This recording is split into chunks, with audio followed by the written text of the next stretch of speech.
স্ত্রীকে নিয়ে মাঝে মাঝে আকাশের তারা দেখবেন, এটা সুন্নত। স্ত্রীকে নিয়ে রাত্রেবেলা একটু হাঁটাহাঁটি করেন, গল্প গুজব করেন, সুন্নত।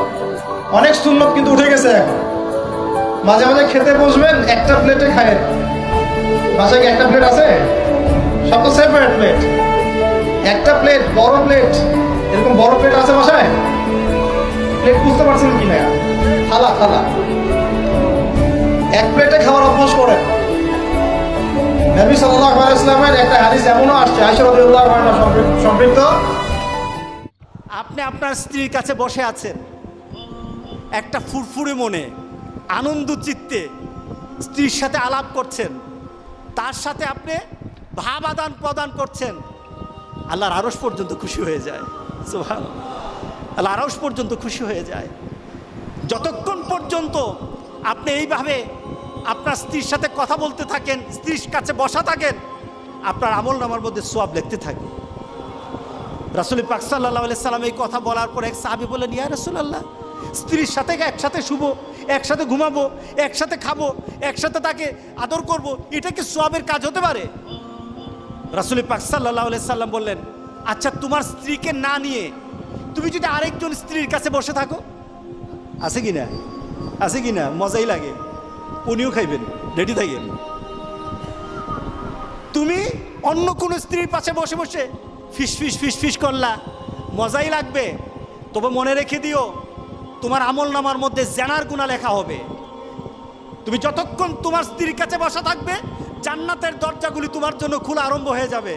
আর যতক্ষণ পর্যন্ত পরস্ত্রীর সাথে বসা থাকবে, ততক্ষণ পর্যন্ত তোমার আমলনামার মধ্যে গুনাহ লেখা হবে কিনা।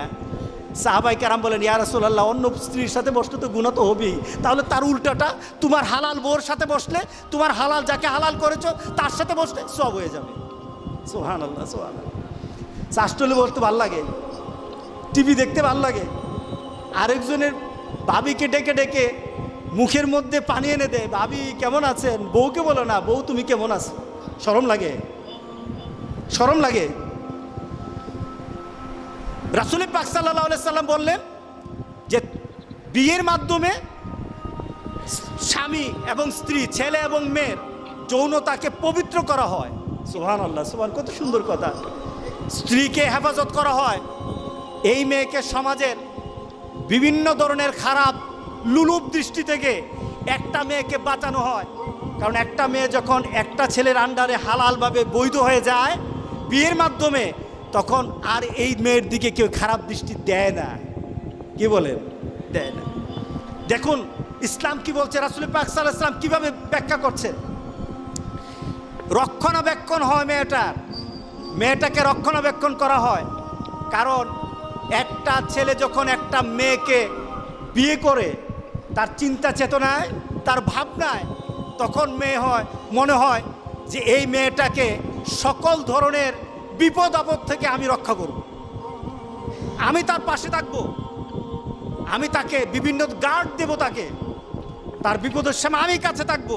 কি বলেন? বলে কি না?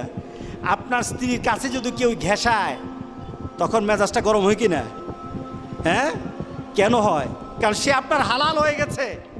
রাসূল পাক সাল্লাল্লাহু আলাইহি সাল্লাম বললেন, কেউ যদি ঘেঁষতে চায় তোমার মেজাজ গরম হয়ে যায়, তার পিছনে কারণ হলো তুমি তার রক্ষক হয়ে গেছো।